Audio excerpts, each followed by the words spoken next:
Si j'avais été Ève, je pense que j'aurais assez facilement pu résister à une pomme. Par contre, si ce four de serpent m'avait présenté des M&M's, j'aurais foutu en l'air l'humanité. C'est sûr.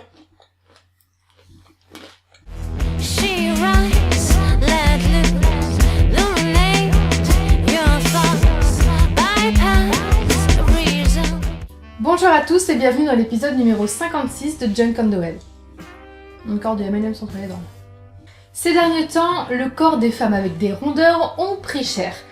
Par exemple, Instagram a décidé de bannir le hashtag curvy, qui veut dire pulpeux en anglais, sous prétexte que certaines personnes s'en servaient pour passer outre les règles de convenance. Je suppose donc qu'il y a un ou deux tétons qui a dû traîner par-ci par-là.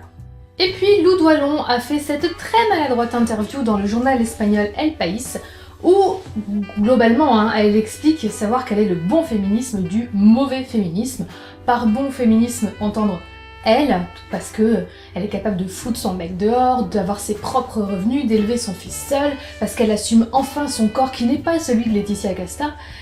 Et de l'autre côté, nous avons le mauvais féminisme, incarné par Nicki Minaj, Kim Kardashian ou encore Beyoncé, parce qu'elles aiment se montrer en string et qu'elles supplient dans leurs clips les mecs de les prendre.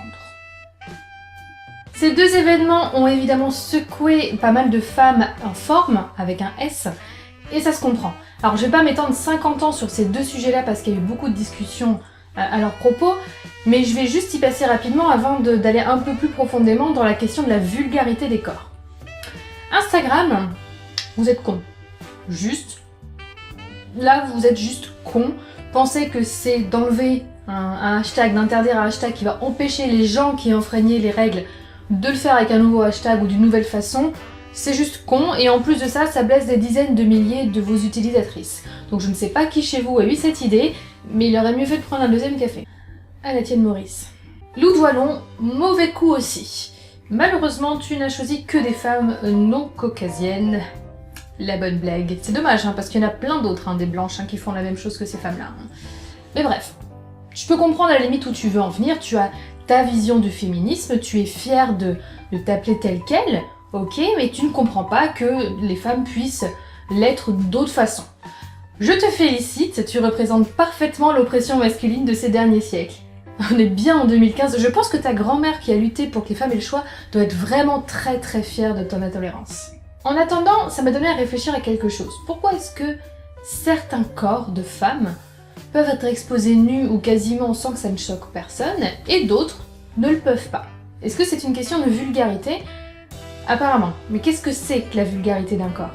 Dans notre langage actuel, on parle de vulgarité quand globalement ça crie braguette.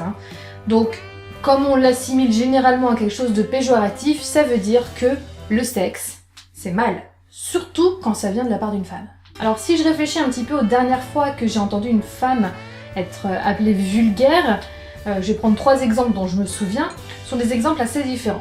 Premier exemple, Miley Cyrus. Miley Cyrus sur scène, Miley Cyrus en photo, Miley Cyrus dans la rue, peu importe. Globalement, une petite blanche sans forme qui twerk, ça va pas, c'est vulgaire, elle a pas les formes pour ça en plus, ça passe pas. Deuxième exemple, Kim Kardashian qui pose nue et cambrée. Alors oui, il y a d'autres femmes qui ont posé nue avant elle, Lou Doillon au hasard, mais elle quand même, elle a des grosses fesses quoi, c'est un peu vulgaire.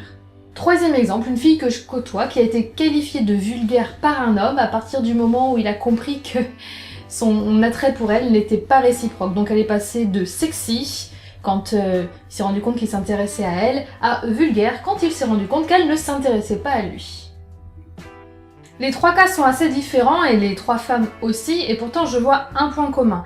Au final, elles utilisent leur corps d'une façon qui n'est pas acceptée par la société. Pour la société, pour les gens, ce n'est pas de cette façon-là qu'elles devraient utiliser leur corps. Pourtant, on est quand même dans un monde où la liberté de la femme a déjà pas mal avancé. On accepte aujourd'hui que les femmes aient une sexualité, qu'elles aient des désirs, des fantasmes qui leur sont propres et qu'elles ont le droit de les exprimer.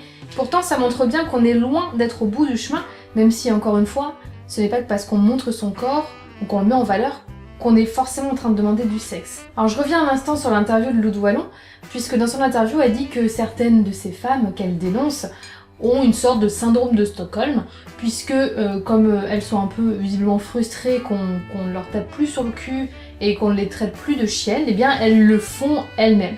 Alors, Lou Doillon, qui visiblement n'a pas fait d'études de psychologie, mais qui a dû beaucoup lire le Torchon magazine, qui s'appelle comme ça,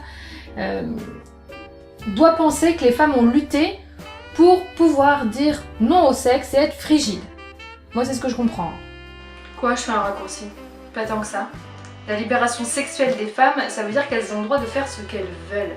Elles ont le droit de se refuser aux hommes, elles ont le droit de dire non à certaines pratiques, elles ont le droit de faire valoir leurs désirs, et elles ont le droit, si elles veulent, d'être dominantes, tout comme elles ont le droit d'être très demandeuses et d'aimer être dominées, et comme il y a un juste milieu, tout n'est pas noir ou blanc.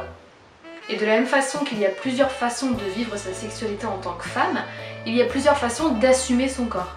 Et je remarque que finalement, très souvent, les femmes qui sont qualifiées de vulgaires sont des femmes qui assument leur corps pleinement. Et c'est ça qui passe pas. On va jamais reprocher à un homme qui va avoir travaillé dur pour avoir un corps musclé de le montrer avec des vêtements moulants ou en se mettant torse nu l'été. A l'inverse, une femme qui va vouloir faire la même chose, ce sera montrer du doigt dans la plupart des cas, et d'autant plus si elle ne correspond pas au canon de beauté de la société. Les femmes minces, voire maigres, ou les femmes pulpeuses, voire grosses, ne peuvent pas encore aujourd'hui assumer leur corps, le montrer sans être montré du doigt. Il faut sans arrêt qu'elles se justifient, et c'est comme ça qu'on voit apparaître des campagnes sur les réseaux sociaux, avec par exemple des femmes qui ont beaucoup de forme et qui veulent pouvoir se balader en crop top, c'est-à-dire des petits t-shirts qui montrent le ventre, ou encore qu'on voit des billets de blogs pleins d'amertume de femmes qui sont très minces et qui en ont assez qu'on leur demande si elles sont anorexiques. Et puis surtout, on voit beaucoup trop de femmes se critiquer les unes les autres en brandissant un grand drapeau féministe. Moi, vous savez, il y a un truc qui m'énerve par-dessus tout, et de plus en plus, avant j'y faisais pas trop attention, mais maintenant plus je le vois, plus ça m'agace. Ce sont ces pseudo-slogans du genre les femmes avec des formes sont les plus belles, ce sont des vraies femmes, ou encore les filles qui sont très athlétiques et qui vouent un vrai culte au sport, ok, mais qui jugent celles qui ne font pas de sport. Si on commence à se tirer dans les pattes entre femmes, je vois pas comment on peut faire entendre notre voix. Et surtout, dans ces discours, il y a quelque chose pour moi de fondamental qu'on oublie, c'est la subjectivité. Au final, on brandit des slogans et on crie nos vérités comme si les goûts et les couleurs n'existaient pas, comme si les gens étaient objectifs. Mais c'est pas possible quand on parle de corps. Et du coup, en oubliant ça, eh bien, on va insulter la pop star qui twerk alors qu'elle a même pas de forme, hein. On va juger la starlette dodue qui va montrer ses fesses et que ça excite nos hommes et que quand même ça nous plaît pas trop. Et puis on va critiquer la femme d'un tel parce que quand même lui il est pas mal, mais elle, mais qu'est-ce qu'il fout avec lui, elle est pas jolie. Voilà, parce qu'on oublie que chacun ses goûts. Et donc il n'y a pas de vraies femmes ou de fausses femmes ou quoi que ce soit. Il y a juste des corps qui peuvent nous plaire ou nous déplaire. Mais il faut pas en faire une généralité. Il y aura toujours des gens à qui on plaira et des gens à qui on déplaira. On sera toujours le corps vulgaire de quelqu'un et le corps acceptable de quelqu'un. Et je pense que vous aussi, vous aimeriez pas, admettons que vous aimiez les hommes ou les femmes plutôt en chair, qu'on vous dise mais c'est pas possible, tu peux pas aimer ça, tu dois aimer quelqu'un de mince. Je pense que ça ne vous plairait pas, donc c'est tout à fait logique que ça soit le cas pour tout le monde.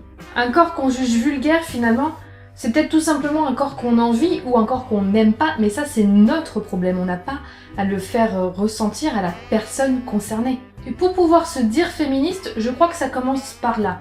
Oui, des femmes se sont battues pour qu'on soit libre de faire ce qu'on veut avec nos corps.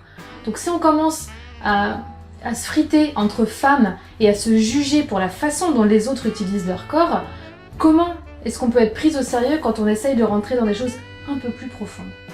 C'est terminé pour l'épisode d'aujourd'hui, j'espère qu'il vous aura plu. Si jamais vous vous demandez pourquoi c'est déjà fini, je vous invite à regarder la petite vidéo que j'ai fait il y a quelques temps pour expliquer les divers changements sur la chaîne. Si vous voulez voir toujours les images que je partage, les conseils que je peux donner, réponses à vos questions, etc., n'oubliez pas de suivre Facebook, la page dédiée à la chaîne. Vous pouvez la trouver juste ici, ou sinon vous pouvez également me suivre sur Twitter, sur Instagram, sur Snapchat, sur Vine, ici avec le pseudo Junkanmood. Sur ce, je vous souhaite une très bonne semaine, de bonnes vacances à ceux qui ont déjà la chance d'être en vacances. Je vous dis à la semaine prochaine. Ciao, ciao.